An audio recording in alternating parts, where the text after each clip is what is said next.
ரிஷபராசிக்காரர்களுக்கு ஆக்சுவலி சொல்ல போனா பிரச்சனை எங்க இருக்கிறதுனாக்கா 4ஆம் வீட்டுல பிரச்சனை இருக்கு.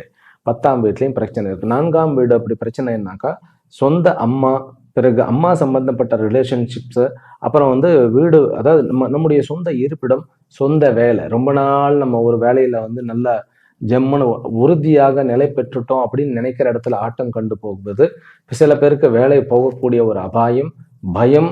சில பேருக்கு லேண்ட் முடிய போகும்போது ஏதாவது ஒரு பிரச்சனை, சொத்துக்கள் வாங்க போகும்போது ஏதாவது பிரச்சனை, ஏதாவது ஒரு லிட்டிகேஷன்ஸ் நமக்கு தெரியாம திடீர்னு கிளப்பி பூதம் கிளம்புற மாதிரி கிளம்பி இருக்கிறது. இதுதான் இப்போதைய பிரச்சனை. அதே மாதிரி தொழில்ல அதாவது ஒரு நான் ஒரு ப்ராக்ரஸ் அடைய போறேன், ஒரு ப்ரொமோஷன் அடைய போறேங்கிறது அப்படியே நின்று போச்சு. அது ஏன்னே தெரியல, என்ன காரணம்னு தெரியல. ஒரே உழண்டு புழண்டு புழண்டு வந்துருன்ட்டு ஒரு டிரான்ஸ்ஃபர் வர மாட்டேங்கிறது, ஒரு ப்ரமோஷன் வர மாட்டேங்கிறது. ஒரு நல்ல ஒரு தொழிலை பண்ணி முடிச்சிட்டோம், ப்ராஜெக்ட் எல்லாம் பண்ணி முடிச்சிட்டோம், லாபம் நல்லா ஓகே, ஆஹா ஓஹோ இதெல்லாம் சொல்லிட்டாங்க. ஆனாலும் பலன் கிடைக்கல, பணம் கைக்கு வரல.